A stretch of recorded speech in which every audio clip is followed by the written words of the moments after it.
LB Loves Family. LB Loves Family! LB Loves Family. LB Loves Family. LB Loves Family! LB Loves Family. LB Loves Family! Yay!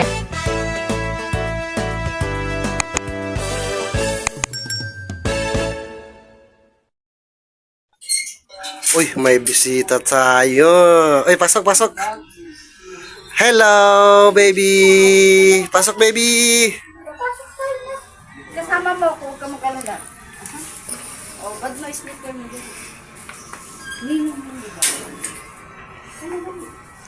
Pasok, pasok, pasok, pasok sa bahay namin.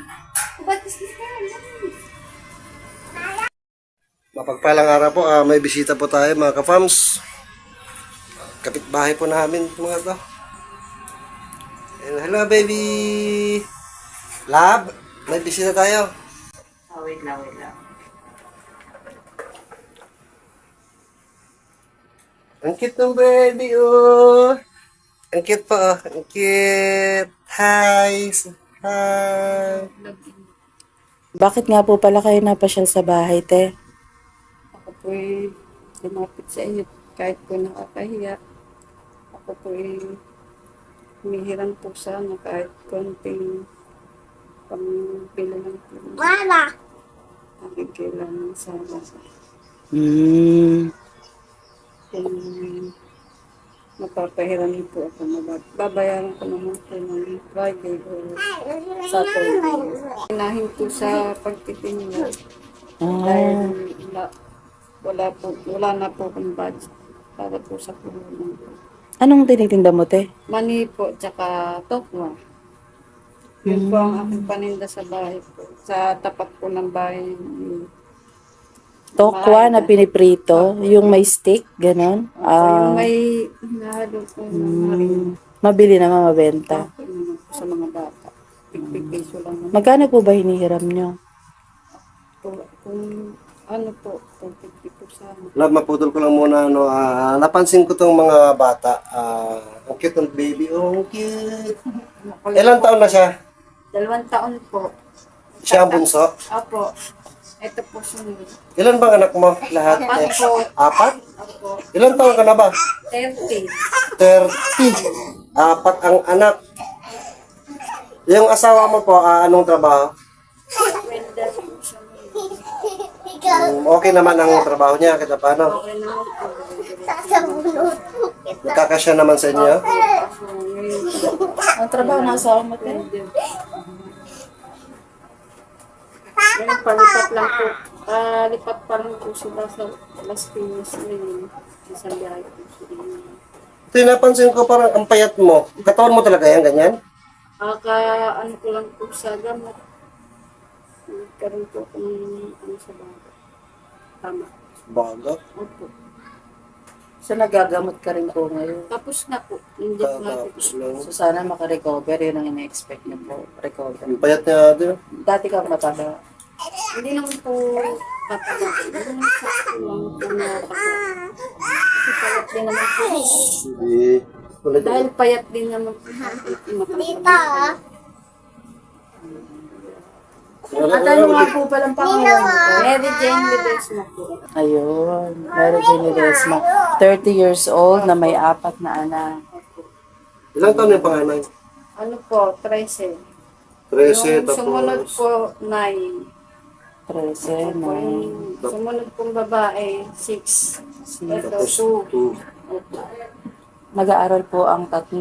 Mag-aaral pa lang po yung 2 six. nag-aaral na. Opo, yung dalawa po nag-aaral. Mag-grade 1 siya. Nag-kinder, 6.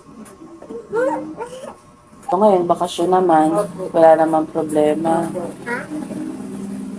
So ate, naintindihan naman namin na nanghihiram ka ng 250 para pang suporta dun sa business mo na medyo naubusan. Bakit naubos? Nagalaw mo ba yung puhunan?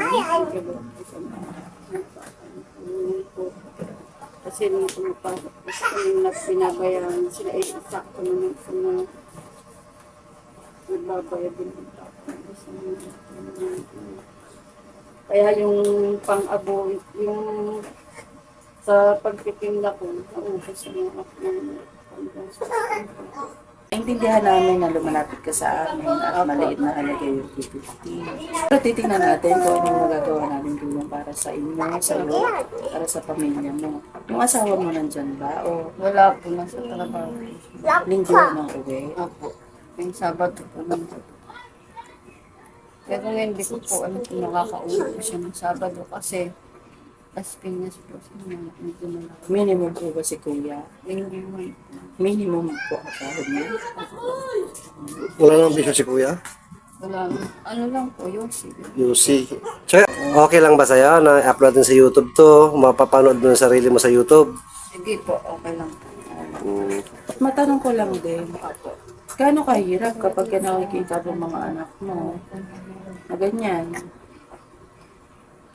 Wala na kayong magamit, alanganin yung sa asawa mo. Nga po, yun nga po. Didesisyon naman ko na po na sana magtrabaho. Kaso, iniisip ko po, wala po mag-aalaga sa mga bata. Ganyan, kulit na po ng bata mo. Hanggang sa po, medyo malikot na magagandang tatag ng taong kami ko kasi lang tayo magpapula. Kasi kung sa salpo umaakot, baka nahulog. Kaya dito talagang mag-isipin na. Pakakulit ng mga anak mo, no? Oo nga po, bantayin pa po talaga. Pero Hindi po masasaya talaga sila. Parang hindi nila nararamdaman ang hirap ng buhay. Opo. Pero ikaw bilang ina, Opo, nahihirapan po sa mga, dahil sa mga gastos. Gusto ko na rin po magtrabaho. Wala po nga pag-iwan sa mga bata. ano nga po pala pangalan mo, sir? Mary Jane Ledesma po. Paano kita tatawagin? Jane or Mary? Jane na lang po. Jane. Okay, si Ate po Jane. kasi- Jane po kasi tawag niya sa akin. Jane. Sa bahay. Minsan payatot. Oh, payato. Ayun, bansag po. Pero okay lang naman po, totoo labas. Wala po talaga katawan ko kasi kasakit din po. Pero nakakaano naman po ako sa paggagamot tatapos din naman po. Dahil din po sa suporta nila mama. Hindi po Yan nila ano. ako po. Hindi naman po nila ako pinagawa. Dahil po asawa. Kaya yun rin po akong pagtrabaho kasi madali po kung hingalin. Napagod. Hindi ko, Nagkaroon ng depression baga. baga. Ano ba nangyari noon? ano lang po sa, Hika? May hika? Oo. May Sobrang pagod yan. kasi Pawis, lahi po ng nanay ko. Sa lahi po ng nanay ko, kasi nanay ko may hika, may sakit pa sa puso. Ayun, hindi ko pa po alam kung may sakit din ako sa puso. Kasi minsan pag sobrang pagod ko, grabe rin akong hingalin. Tapos minsan hingalin ko. Hindi ko pa po ngayon alam kung ano pa po dapat kung may para malaman ko rin po kung ano pang ibang sakit ko. Pero ang huli pong naging ano ko lang, sakit po sa baga. Pero hindi naman po pinabayaan po nila mama. Nandiyan po ako sa tabi ko. Nakasuporta po. Kaya nagpapasalamat din po ako sa kanila. Ano dati mong trabaho? Tindera po ako ng tita ko sa, glassware po, yung mga baso, timba, yung po tinitinda ng tita ko. Pinalakihan ko po yan na ganyan po tinda namin simula po nagkakilala po nanay tatay ko. Yan po ang naging negosyo nila mag-asawa. Hanggang sa naging apat po kaming anak, yan po ang pinagkakakitaan ko nila. So, yun ate, naintindihan naman namin na nagkaroon ka ng hindi magandang karanasan din noon at ngayon ay sumusubok Lalo ang po bumangon. nung nasa Alabang po kami nakatira, kaming dagat. Mahirap din po kasi ang trabaho, naging trabaho lang naman po na sa akin doon, nananahin po ng sapatos. Pero hindi po lagi na malakas ang kita niya, lagi po pag umuulan. Dahil inuuna niya rin po kasi pumili siya ng ulap. Iniinom po sa araw-araw, kahit po sa umaga, nag-umpisa na siya mag-inom. Lagi po kami nagtatabi din kasi kailan lumaki yung mga anak mo, tsaka po siya naging ganyan. Imbis na po magtrabaho siya, hindi po siya siguro para sa mga anak ko, magtrabaho. Kasi inuuna niya po kasi ang wisyo kasi sa mga anak ko. Okay. So, well, past is past. Opo. siguro naman pwede na natin tulungan yung puso natin na makapag-move on. Para sa bagong buhay na kinakaharap mo ngayon is maging okay na siya. Maging okay kayo mag-asawa ng biyanan mo, diba? Mabait naman po silang lahat. Dahil kahit po nung naggagamot ako, sila po nakasuporta sa akin. Hindi po nila ako pinabayaan lahat dyan sa bahay. Papasalamat po ako kay Mama Aida, Sinaida Del Prado po na nakasuporta po siya sa akin. Lalo po sa mga anak ko. Papasalamat po ako. At kahit po may mga anak ako, tinanggap niyo po ako ng buong puso sa loob po ng pamamahay. Tinanggap niyo po ako. Kaya nagpapasalamat po ako sa inyo. Lagi po kayo nag-iingat. Minsan po kayo pupunta. Nakasuporta din po ako lagi sa inyo. Maraming salamat po, ma'am. Pumayag ka po na umuwi po kami sa order mo, sa bahay niyo. Tinanggap niyo po mga anak mo. Kaya laking pasasalamat ko po na nakilala ko po si Mike Del Prado na masipag at mabait para po sa mga bata na kahit di niya po tunay na anak, nandyan pa rin po siya para tumayo bilang ano nila. Salamat po sa inyo lahat. Katuwa naman. So, ayun, napaka-thankful po at grateful po ni ate sa kanyang biyanan at sa asawa po. Pero, ang inilalapit sa atin ngayon ni ate, James, ay ang pansamantalang halaga o konting tulong para mapunan yung pangailangan nila at mapunan yung nawalang puhunan. Dahil nagtitinda nga po siya ng tokwa at saka yun ng mani. Ikaw nagluluto mismo ng mani? Ang tiyaga mo ate. So naiintindihan Alam kong po ako ni Dumang, isa po ang nagturo sa akin ng negosyo. sino yun? Kasama mo sa Kapatid po ni Mama Aida. Siya po nagturo sa akin para po mag-negosyo kahit pa paano po sa tapat po ng bahay ni Mama. Magkano po na ng mani? Ano po, kasi nung unang tinda ko naka 350 kasi Mani yung ganun, tigi 1 kilo binibili kong mani. Tapos yung mga panahon po, yung bawang. O mga ka-farms, nakita po natin ang sipag ni Ate Jane na sa kaunting pamamaraan ay tumutulong siya sa asawa niya dahil naiintindihan niya na ang sahod ng asawa niya ay maliit lang, minimum, lingguhan umuwi. At hindi pa nga siya makakatiyak kung uuwi ngayong Sabado dahil Las Piñas po nagtatrabaho. Dahil iniisip niya po ba yung pamasahin niya? Po, magaan. Magkano po pamasahin niya balikan? Kasi nung sa alabang po siya, balikan niya kay bahay. Sayang naman din po kung lagi po siyang uuwi. Lalo po ngayon, Las Piñas po siya, malayo. Tapos may isa ka pang negosyo, yung tokwa. Magkano pinuhunan mo sa tokwa? Nasa lagang, pag palagay po natin 400, ganyan kasi mantika, mga pang sahog sa mga suka. So nababawasan nyo ni Ate Jane gawa ng kakapusan sa pangailangan at pangailangan ng mga bata, yung 4 ng mga bata. Kasi nung nag-aagat po sila, minsan dyan po sila kumukuha ng pangbayad sa school. Ang kagandahan nun, may extra May extra income ka, may business kang maliit na tinatry mong lumago. Ilang buwan na po kayo nagtinegosyo? Nag-start ako nung February po yata, yung March. Ito lang. Mm-mm. So far, okay naman. Maraming bumibili. Marami na po. Nauubos po, lalo pag linggo, bumababa po ako sa likod. Dahil may basketball po. Yun, pag bago ako umuwi, nauubos naman po. Pero may time po na hindi po nauubos. Pero okay lang naman po, dinadagdagan. Naano po naman ng bago yun. Bago naman po lagi. Hindi naman po ako nagtitinda ng iniinit lang na ano. Ate Jane, salamat sa pagtitiwala. I-share mo sa amin yung tungkol sa buhay niyo mag-asawa, sa biyanan mo, sa dati mo naging buhay. Pero ikaw tatanungin kita, ako nanay rin ako, babae rin ako. Bilang babae, bilang nanay, Ano ba talaga ang gusto mong mangyari o makita sana sa pamilya mo na kung bibigyan ka ng pagkakataon? Kung gusto ko po sana makapag-negosyo po ng maayos para po matulungan ang asawa ko, para din po sa pangailangan namin araw-araw.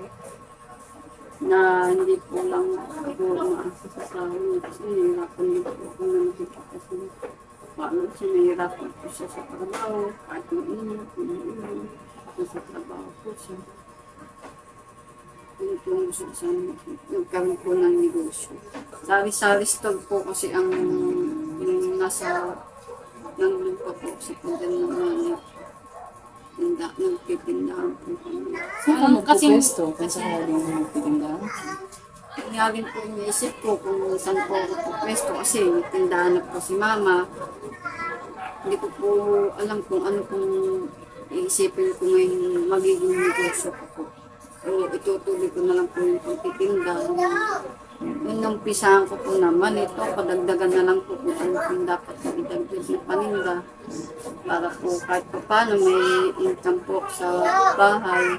Para po makatulong po sa mga gastusin. Ate, naisip mo rin ba? Ito bigla lang pumasok sa isip ko. Kung nagtitinda ka ng pagkain, ba't di mo kaya dagdagan ng palamig?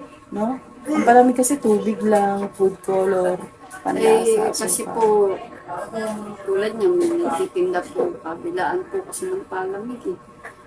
Malakas lang po yan pag wala kang kalaban, wala kang ano sa mga... Bagay, nasa tao naman yan kung saan po dito. Tama. Nandun na sila eh. Bumibili na sila ng pambara. Sa Panulak. Oo. Kung meron din sa'yo, sa'yo na. Di ba? Di nalalayo. May nabilaukan kumain ng mani. Ano siya? Oo, di ba? Kumbaga meron ka. Oo, Ayun lang naman pwede ay, rin po. yun lang naman Oo. ay suggestion. Dagdag na naman. Pero higit sa lahat na nakita ko yung health mo. Nakita namin na payat. Medyo, Pumayat ano po, talaga. medyo, ano lang po. Ito, parang ganito ba sa katawan? Hindi naman po. Ha?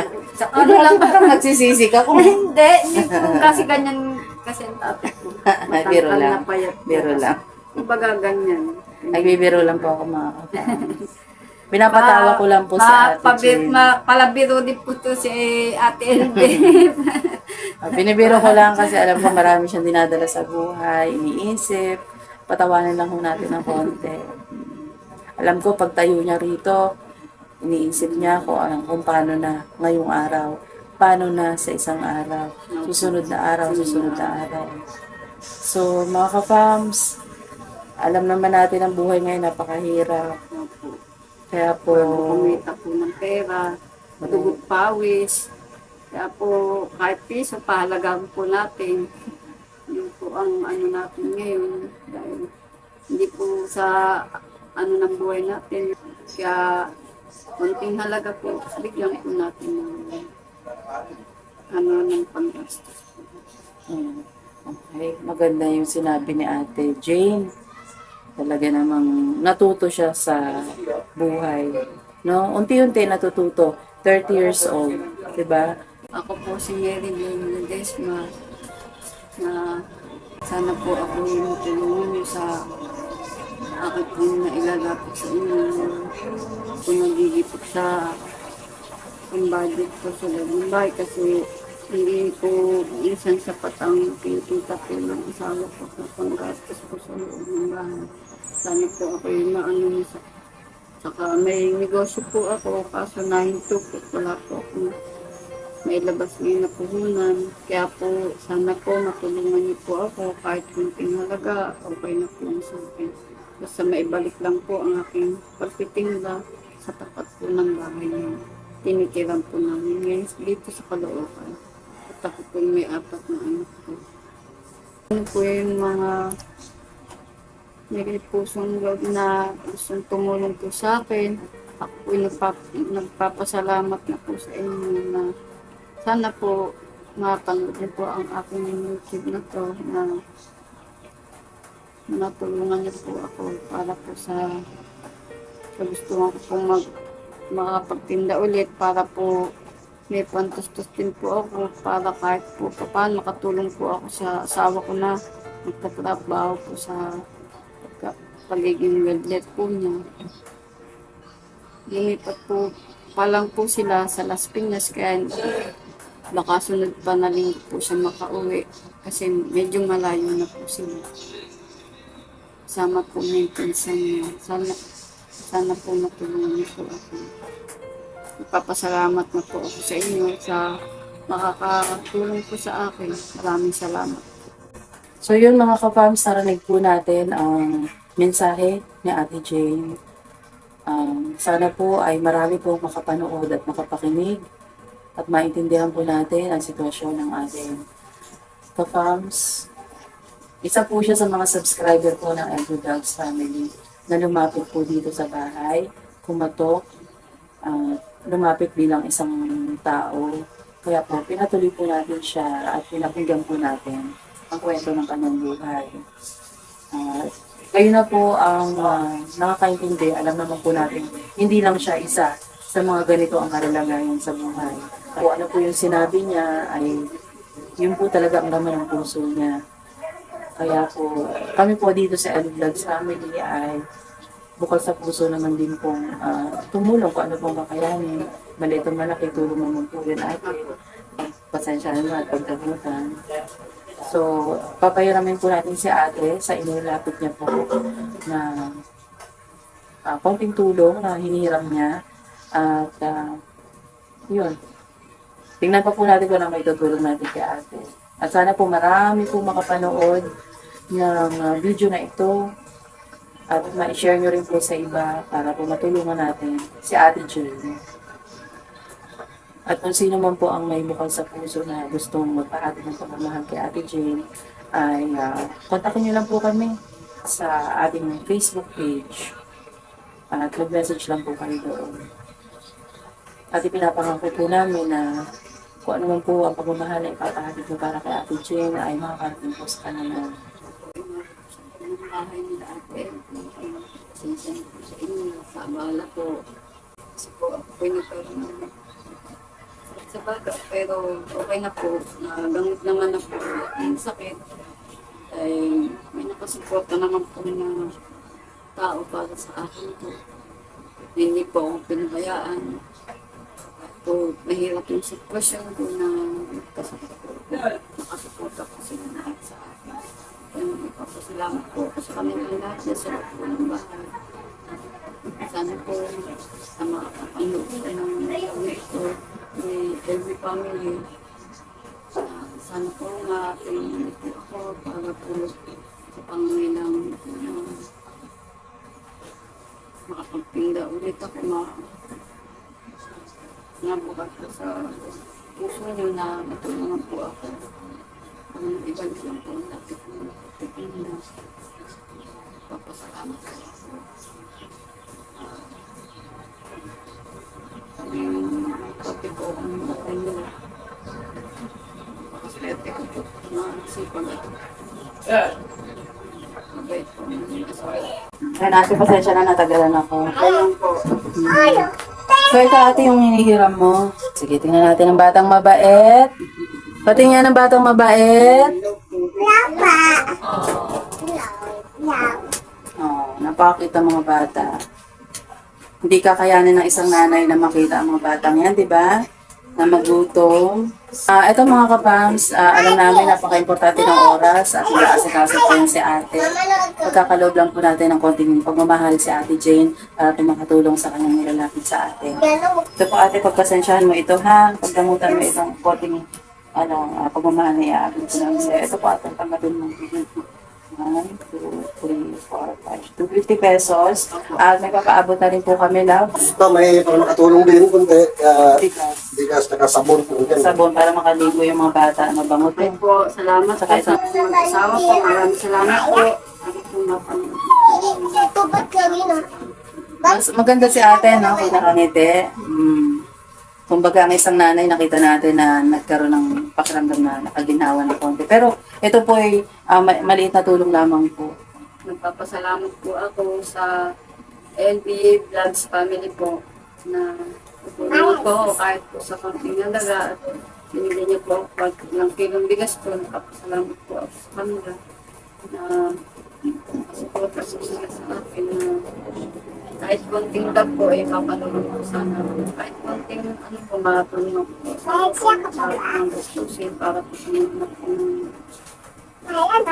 kasi siya po ay isang lento lang siya.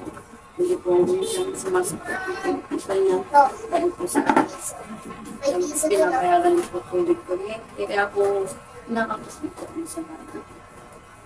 Ayun. Salamat po. Okay, wala pong ano man ate. At isa pong napakagandang aral at tunay na buhay ang nasasayan natin ngayon. Sana po ay maging aral po ito sa ating lahat at maging inspirasyon po sa ibang mga manonood, sa ibang mga nanay. Lahat po tayo matututo sa iba't ibang kwento ng buhay. Maraming salamat sa pagtitiwala mo po sa amin na naibigay po kayo. Asawa ko po ngayon, mahal, sana mag-ingat ka. Dahil kahit pa paano, ingal mo ko kahit may anak ako. Hindi ako naging ang mga anak ko sa'yo. Kaya sana lagi ka mag-ingat sa trabaho mo. Nakaporta naman kami lagi sa'yo. Kaya ayoko sabi nga. Kaya sana naghanap buhay ako para din matulungan sa mga natin. Ayoko din kasi na nahihirapan ka lagi sa init. Ay, ito na ilan. Hanggang ka pa rin sa trabaho mo. At sana lagi ka mag-iingat.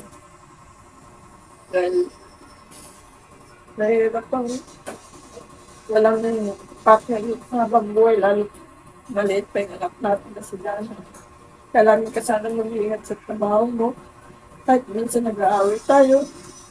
Huwag na lang naman sa mag-asawa namin nag-aaway. Nag-aawayan pa na hindi dapat pag-awayan.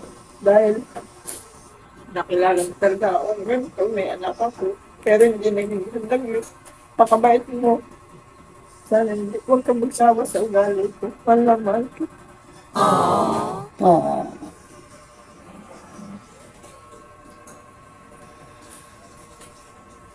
Mahal na mahal ni ate ang kanyang asawa na si Kuya Mike. Napakasarap. Dahil mabait po siya kasi pag naman po siya. Makakatawang malaman na ang kanilang pamilya ay buo. Kahit may Kasi nakaraan. ayoko pong, opo, may naging nakaraan po ko, pero tinanggap niya po ako na sabi ko, bago po ako umuwi niya sa kanila, na nagpausap pa lang po sa cellphone, may anak ako, 3 anak ko. Pero sabi niya, okay lang, kaya ko naman kayong buhay. Sabi ko, paano ba yung magulang ako? Ito may anak akong 3 sa una, dahil pati naman na asawa ko. Anak ko, mali ko sa kapatid. Pero hindi naman po maging handang mga anak ko para mahalin niya po ako ulit, para mahalin ko po habang buhay. Hindi po magbabago yun. May awa po ang Diyos. May awa po ang Diyos na Sa lagi lang tayo nagpipray ate. Nagsisimba po ba kayo? Nagsasamba kayo? sa ngayon po, hindi pa po ako nakapunsa. Pero, bakit, hindi naman po mga anak ko. Pag may time po ako na kasi sa tayo. Hindi ako nag-iinis na kahit sabihin mo yung mga anak ko, hindi ko po lagi umaasa sa mga bata eh. Kasi sayang yung mga oras na dapat mong magagawa kahit wala sila na kaya mo naman gawin, huwag mo na iutos. Diba po? Kasi nakasanayan ko po yan, bata pa po ako. Marunong na ako sa loob ng bahay. Hindi na ako inuutusan. Alam ko na po na gawain. Ang ano pong dapat. Yung po ang namulat ko nung ako po ay mga edad na 8 to 9 years old po. Ako po tinuruan na po yung nanay ko. Dahil po siya ay hindi naman po ano sa bahay. Ayaw niya po nung nakala. Kaya nung bata ko po ako, malinis po kami sa bahay. Buhay ko bang nanay at tatay niyo? Opo, buhay pa po sila. Kaso, 12 years old po ako, usually sa hanggang ngayon po. Broken family po. Kaya bata pa ako. Sinisikap na sana po ang pamilya mo. Kaya, sana po, habang buhay po kami na ganyan na asawa ko, mabait naman po siya. Lalo po sa mga anak ko, hindi naman po kami pinababaya sa pagkain. Kahit po, hinirapan po siya. Okay lang po daw sa kanya, basta yung mga bata. Sarili niyo ba yung bahay ngayon? Ay, mama ko. Kaya po, ang binabayaran lang po namin yung tubig, kuryente, pagkain po namin. Kaya, minsan po talaga, gipit po talaga. Kaya, Totoo naman kasi apat ng bata. Kumakain na lahat ng kanin. opo, May lalo nagagatas po pa yung, ba? opo, yung bunso po. Kasi, 2 years old. opo. Nung bago po magkasakit, nung nalakas naman po gatas, eh, siyempre po, bata, baby pa, eh, baka magkaroon sa ng nabaga. Kaya, pinahinto po sa akin na dumedi. Sa akin po talaga dumedi yan. Malakas na dumedi. Tsaka Kaya, nag-iinom ka ng gamot. Meron po kasi ako, antibiotic po. Yun po. Kaya po, dinigil ko po yung pagpapadedi ko sa bunso ko. Para po, hindi po siya maapektuhan. Ano? May sabihin ka pa, ate? Okay lang po, salamat po. Maraming salamat po kay Ate Jane sa oras at sa pagtitiwala po sa Vlogs Family para po may palabas po ang kwento ng kanyang buhay. Napakarami po natin natutunan. Ako personally, ang dami ko natutunan sa kanya. Hindi ko man pinagdadaanan niya, pero ramdam ko yung bigat, yung hirap, pinaiyak ako. Mababa rin po talaga ang luha ko sa ganyan. Mga ka-fams, maraming salamat po sa oras ninyo. Sa lahat po na nakapanood, please share. I-share po natin ang videos na to para po marami pa po makapanood at makarating po sa kanila ang mensahe ni Ate Jane. Kumakatok po kami sa inyong mga puso. Pagpalain po tayo ng ating Panginoong Diyos. Ate, pray lang po palagi. Tayo pong lahat. Mag-pray po tayo palagi at walang makakatulong sa ating lahat kundi ang ating Panginoong Diyos po lamang. Nasa taas po. Yan po, marami po tayo sa Ayun. sana at kahit po papaano, makakas tayo sa araw-araw na kailangan. Ayun. So, So, okay po. Maraming salamat, Ate Jane. Hanggang dyan po, good vibes lang po araw-araw. Spread love po tayo araw-araw. Dito lang po yan sa LV Vlogs Family. God bless us all. Ingat po. Ingat po kayo. Salamat po.